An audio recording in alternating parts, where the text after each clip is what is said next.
Guys, the race to the end of the year is on. I cannot believe it's already the 5th of December today, and we are just marching through this year. I honestly can't believe we're here, but looking back at my reading spreadsheet, I've read a lot of books this year. And last week we wrapped up my top 5 discoveries of the year, my most pleasant surprises that I didn't see coming this year that I just fell in love with. And we're continuing to wrap up the year with my top 5 authors I discovered this year. As I'm not reading any new authors in December but one, the rest of my reads for December are all sequels to start closing off some of the series I've been reading this year. And that one new author I'm starting in December is Tad Williams with his book, The Dragonbone Chair. We are reading this in our book club. The link is down in the description. I've only just started, so feel free to jump in and join us. It's just a fun place to hang out and talk about books. I have a feeling Tad is going to become one of my favorite authors, so I wanted to mention him in this video. But I also wanted to mention in my top 5 pleasant discoveries for the year video, I didn't include Dungeon Crawler Carl, which is supposed to be number 1 on that list. I can't believe I forgot it. I made a short about the same topic to make sure Dungeon Crawler Carl was put at number 1, because that is one of the best series of all time, and I could not believe I discovered it this year. So I just want to make sure you got that one down. And also, any of the authors I mentioned in that video, I will not be including in my top 5 list today, so we can cover more topics. But also, as part of this series, later in the month, I will be doing a top 10 books of the year. So make sure you're subscribed so you don't miss that. And I just want to do a little shout out for Terry Pratchett and Mark Lawerence, who are both authors I really considered putting on this list, though I decided to put them on my top 5 pleasant surprises instead to make room for some other authors on this list. But Terry Pratchett in particular, incredible author. The amount of wit, social commentary, and humor he can inject into his books while still having compelling stories and characters, unrivaled. You need to check out Discworld. But today we're in here for my top 5 authors I discovered and read for the first time in 2024. There is one special mention outside of Terry Pratchett and Mark Lawerence, and that's Joe Abercrombie. Now, I was really shocked I wasn't able to include Joe Abercrombie in my top 5, but I just haven't read enough of his books. I know he is one of my favorite authors of all time, and I know once I've read the rest of his First Law series and his new book, The Devils, next year, he will be probably top 5 on my list, but he's not there yet. I really liked the First Law trilogy, but it wasn't the best thing ever. It was just a really good thing. Then he turned up his writing for Best Served Cold, and yeah, I'm like, okay, now I know he's going to be one of my favorites. I haven't read enough of his books that I adore. I only adore this one. The others I just really, really like. So he's not on the list yet, but he just does character voice like no one else. He's the master of character voice. He sets a real gritty scene. He puts you in the world and you just feel like you're just in this really nasty, gritty place. So Joe Abercrombie, incredible author that you have to check out if you haven't already, but he's as popular as he is for a reason. You've probably all read him. And if you haven't read him yet, he writes kind of like classic fantasy stories in a completely fresh way. He won't give you your classic hero's journey story. He'll give you slimy, sniveling, morally grey characters doing the hero's journey sort of fantasy. So it just feels completely fresh, but he's just turned the tables with who your main characters are and the sort of people they are and their sort of motivations. Oh, just phenomenal. If you want a fresh take on that classic fantasy story of the world-saving story, read the First Law series, and then after that, jump into Best Served Cold. It is just a really fun revenge tale with a really good cast of characters that you need to meet. I'll say no more. So we'll jump into the top 5 with number 5, Mr. Christopher Ruocchio himself, who I actually cannot believe he's at number 5. When I started writing this list out, I just was looking at the authors ahead, and maybe it's because I haven't read him recently enough that he's at number 5, or that I've only read one series of him. But I've only read one series of the other authors ahead of him too, because I've only discovered these authors this year. But Christopher Ruocchio, he's just a really, really, really talented writer. In book 1 of his series, it's a really slow book. Not much happens. He's just kind of showing off his writing skills, which I didn't really mind because he's a good writer. He's able to take his time, set a scene really well, have really pretty descriptive prose that is still very easy and readable. In preparation for this video, I just pulled this off my shelf and opened it up, and I was like, oh, I could just start reading this from this point on right now. He's able to build tension and set a scene very quickly, but he takes his time with it. And his writing comes in peaks and valleys in terms of pacing and action. So there's big drawn out sections of his books where our main character is going through a phase of discovery, whether that's archaeological discovery where he's on a planet looking for something, or it's a journey of self-discovery. But then there'll just be implanted bits of just action for chapter after chapter after chapter where there's just things going down, things are getting crazy, and you are just hooked to the page the entire time. I flew through the Sun Eater series in the first half of this year, and it easily became one of my favorite series of all time because of how good a writer Christopher is. The main character in his Sun Eater series, Adrian Marlowe, was easy to connect to, relate to, and understand, and you just wanted to cheer for him. The world for this is absolutely massive. These books are an autobiography from the main character, Hadrian Marlowe, and there's just really interesting things of like the guy that's translating it into English, because he's pretending that Hadrian Marlowe has written this in the new language of humans 20,000 years from now, and someone has translated it into English and put a ton of little side bits in at the end of the book to show you that this is someone's autobiography that is translated for us. Christopher has really honed his craft. He's inspired by a lot of incredible authors, and he wears those authors on his sleeves. You can see his Dune inspiration heavily in book one, and I'm not complaining about it. I love when I read his books and I feel like, hang on a minute, that feels a bit Star Warsy, and it's just fun. But also have you on the edge of your seat, on the verge of tears, just stressing, just freaking out, because you're just so enthralled in his stories. If you want a big epic space opera, if you want humans versus aliens, if you want lightsabers and spaceships and just big battles and a very melodramatic main character writing about their life, you have to check out the Sun Eater series. It is one of the best things I've discovered, and Christopher Ruocchio is one of the best authors I've ever read. And in all honesty, let's just put him at number 3 on this list and push everyone back one, because now I've been talking about him for so long, I can't deny how good he is. And if you want to understand more about the Sun Eater series, if you want to see some of my favorite quotes from this series, please check out the whole video I did on why you should read the Sun Eater series.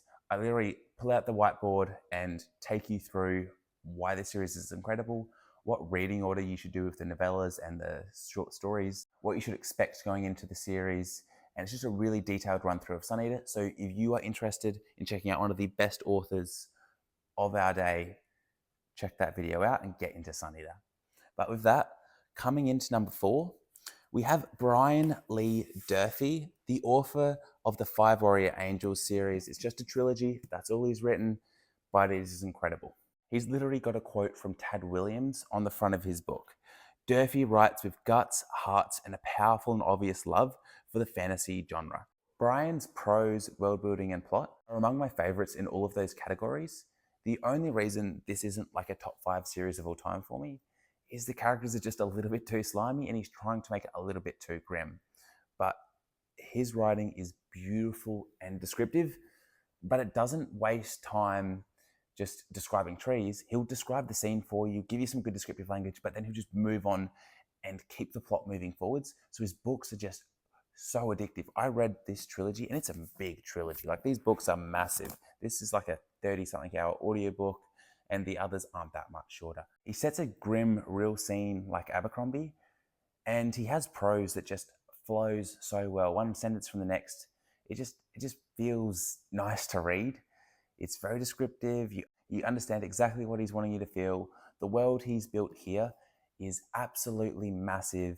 It's super expansive. There's lots of fantasy elements to it that you don't see in many other fantasy books. So it feels very fresh. Like, there's horses that drink a sap from a tree and basically get steroid-like effects from it. There's really evil mermaids and mermen in this book. And there's elves and orcs, but they're done in a way I hadn't read before. So it's just one hell of a compelling read. Really good plot work, but the writing just tied it all together, set the scene really well, gave you a grim feeling, and just left you in a place where you just couldn't put this series down until you'd finished it. From page 1 of The Forgetting Moon, I read nothing else until I'd finished the last page of The Lonesome Crown. Sorry, I've just realised I didn't actually say what the series is about. It's kind of like a grimdark Faithful and the Fallen by John Gwynne, but grimdark. Like, you're not going to be a fan of these characters like you are in The Faithful and the Fallen. The character journeys in The Faithful and the Fallen are a highlight, whereas the grimness and the sliminess is kind of a detractor. But the world building, the sense that the enemy has come and is going to just tear the world apart is huge. They're bringing together these ancient artifacts, these weapons of the 5 warrior angels. It's a very similar plot line to The Faithful and the Fallen in that regard. And I did a full video on this titled 3 Must-Read Dark Fantasies, where I fully go over the plot of this story. So if you want to know more about that, link down in the description for that full video. But basically, classic fantasy with a twist on the chosen one trope, big classic fantasy world done in a fresh way, with just all morally great characters. So thank you, Brian, for that. And if you're looking for just some fun YouTube watches, check out Brian's reviews. He's got his own channel up here. It's fantastic. The entertainment factor is off the charts. But that was our number 4 author, Brian Lee Durfee, the author of the 5 Warrior Angels trilogy. And coming at number 3, we've got an author of a series that I think I'm going to love, but I haven't come to love it yet. And that's Steven Erikson, the author of Malazan Book of the Fallen. Now, I've only read 2 Malazan books, The Gardens of the Moon and Dead House Gates. I have started book 3, but I haven't finished it yet, as some of my friends are going to be reading this series next year, and I decided I'm going to read it along with them. So why do I have Erikson so high on this list when I've barely read any of his books? And they're not like they're books I raved about. They're books I really loved, don't get me wrong, but I haven't fully fallen in love with Malazan yet. I know I will, but just not yet. I just love this man's writing. It's very similar to Brian Lee Durfee's, actually, with that just rich descriptiveness. It's very quotable, it flows, it's very poetic, but also sets a very real, grim scene. And he just does it on a whole nother level. His world building is insane. Now, the Malazan Book of the Fallen series is based around a tabletop RPG game that he played with his friends. So the world building is obviously inspired by that tabletop game, but the way he brings it to life in his books is incredible. The way he has so many different characters, so many different POVs in all of his stories. In book 1, there's 33 POVs in itself, and that count only grows from book to book.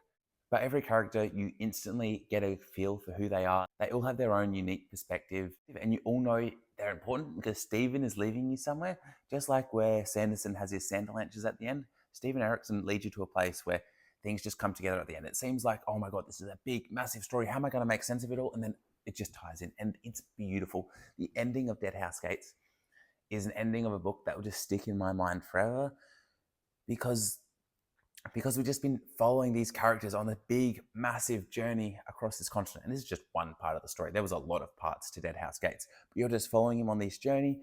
And at the ending of that journey will just stick with me forever because of the imagery I got from Erikson. The way he can just get you to feel for a character, completely understand who they are, their motivations, and then the world building, be able to put you in a scene so you can see exactly what the character is seeing, feel exactly what the character is feeling. It just makes for an incredibly real story. And the way he's able to do that with hundreds of POVs across lots of different types of landscapes. His worlds are huge, his magic systems are huge. That's the reason why I had to put him on this list, despite not being the biggest Malazan fan yet. Because he can build a big story, but he can weave it back together. He can write unique character POVs for lots of characters in a world that he can bring to life, but a world that is also massive and huge. Erikson is the man, and I'm excited to get back to Malazan this year. Hello, me again, Editor Dylan. Again, forgot to say what Malazan is about. It is a big, massive, sprawling story set over multiple continents following the Malazan Empire. Now, something is going on in the Malazan Empire. The empire itself is trying to expand. Its leadership might be going through some changes or have just been through some changes.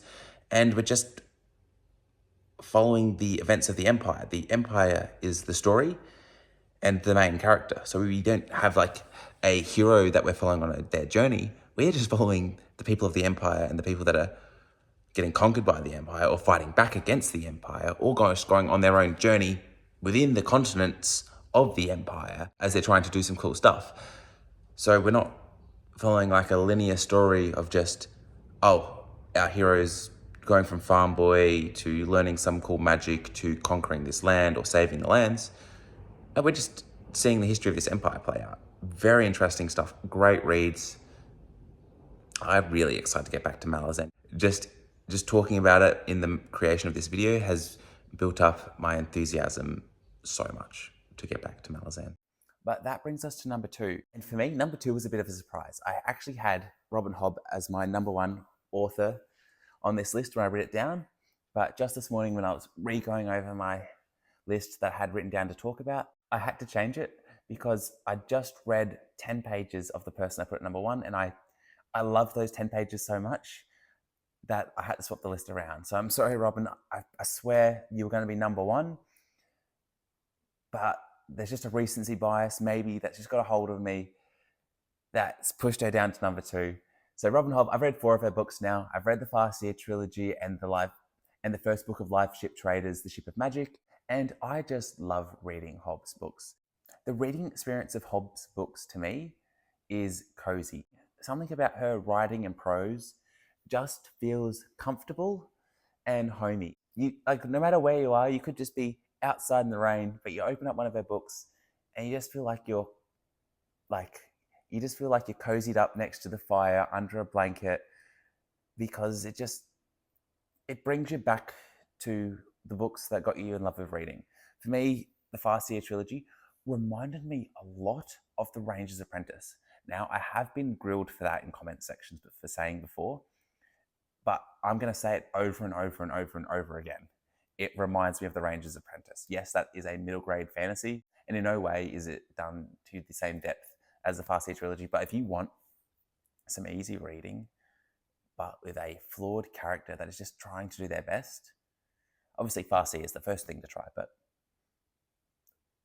Ranger's Apprentice, it's underrated.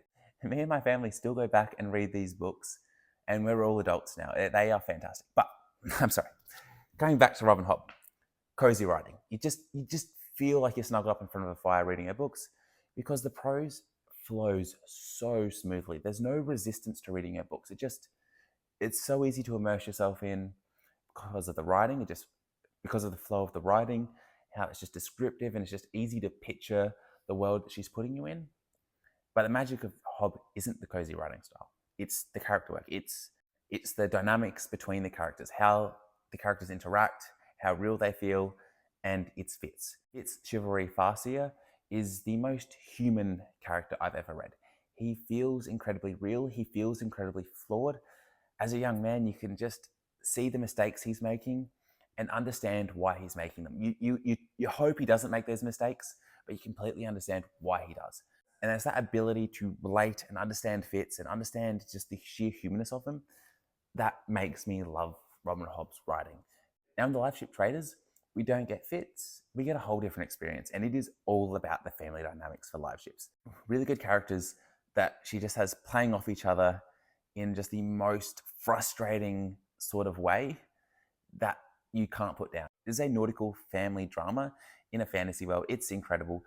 Hobb will have you interested in someone's day-to-day life because you're invested in them as a person, and you're not even worrying about where this plot is going. You're just wondering where this person is going. You're deeply enthralled in this person's story, which makes for such a magical experience because the writing is just so easy to read. It just feels cozy. You just feel like you're coming home when you're reading a Hobb book, even for the first time. Beautiful prose and elite character work. And because you are so involved in the characters, it pulls you into the world and the plot more. But it's a character-first book. It's a little bit slower, though. If you are worried about the slowness, just try Live Ships first. You'll love that. It goes very fast. There's lots of POVs that just slowly weave in together for just some magical moments. You need to check out Hobb if you haven't already. But guys, that brings us to number 1, which you can see behind me. I've got the Empire trilogy here by Janny Wurts and Raymond D. Feist, because this is the only Janny books I own. Though I haven't read these ones, what I have read is Curse of the Mistwraith and the first 10 pages of her book, The Ships of Mirror. Now, you might be thinking I'm crazy for putting an author in number one that I've only read one book of, but it's an 800-page book and I've read it twice. And reading the first 10 pages of the next book in her Wars of Light and Shadow series, there's something about Janny's books that is just tailor made for my mind. She's got really good humor that she'll just pop in there every now and again. But the most important thing about Janny's books is her writing is dense and poetic, but it's not like she's using a, but it's not like she's using an excessive amount of words. She'll use 10 words and they'll say 50, but you really have to think about those 10 words to understand the 50, if that makes sense. She uses big words in a poetic way and she's very descriptive of her writing, but she doesn't overdo it. You might think she's overdoing it because there's words you might not fully understand, but if you take your time with her books, just do it a few pages at a time, let everything sink in, just do it a chapter at a time, or even break it into the chapter, because her chapters in the Wars of Light and Shadow are broken up into sections. You get the main chunk of the chapter, which is one story written in third person omniscient POV, so you get everyone's perspective, which is a really fresh change. If that doesn't make sense to you, the same thing is done in June, where you are jumping from head to head, from paragraph to paragraph. So you aren't just getting one person's story. It's not just Fitz's outlook on life. You are getting the main character, the side character, the chambermaid hiding in the corner. You're getting in everyone's head, you're getting all their perspectives. It just makes for such a rich experience. And Janny and the Curse of the Mistwraith is a standout in all major categories of just writing a book that I count. So when it comes to plot, she writes big plots, but they all come and weave together. She's set up such an incredible series for the Wars of Light and Shadow with the first book, The Curse of the Mistwraith. And the plot in that was just really interesting. I was hooked the whole time. The characters, incredibly well done. You get a feel for who each of the characters are. You understand their flaws. So you don't love the characters, but you deeply understand them, though there is one that you will love. And there's maybe a few that you'll like quite a bit. The dialogue, incredibly well done. That groups in with just the writing and the prose, which is beautiful and poetic. Some may say it's too dense, but I think it's just phenomenal. And if you are a fan of Steven Erikson, I think you're going to get on very well with Janny Wurts. Janny is a mix of Hobb and Malazan when it comes to writing, in my opinion, but just a little bit denser, if that makes sense. And then the Wars of the Light and Shadow is a mix of Malazan, The Realm of the Elderlings, and The Wheel of Time. So if you're looking for a big classic fantasy told in a rich writing style, this is a series for you. The plot's big, the themes are big, everything is just done on an epic level. It is high fantasy. Then coming back to the major categories of books that Janny shines in, world building. Her worlds are massive, huge, but they're filled out. They've got rich history, and she can put you in a place very well. She's very descriptive with her writing, so you can picture exactly what she wants you to see. And some of her descriptions of things will have you laughing because she's just like putting a bit of humor in when there's certain characters that she just wants to get you to feel about a certain way. She'll describe them in a certain way that will have you chuckling a little bit and understanding what she wants you to get out of the chapter. So her books just make for a beautiful reading experience if you're willing to sit down and take the time with them. These are not books to skim through, to fly through. This is a series that you'll jump into when you want something that is just a full-on experience. It's not as crazy as Malazan, where you're getting 33 POVs in a story. Like, the story is pretty condensed down to just a few characters, a few main storylines. But with that writing style of the third person omniscient, and you get in a lot of people's heads, it feels bigger, the world is big, the story is big, but it's a lot easier to follow than Malazan. But it's for that sort of Malazan fan that likes to sink their teeth into something a little bit more dense.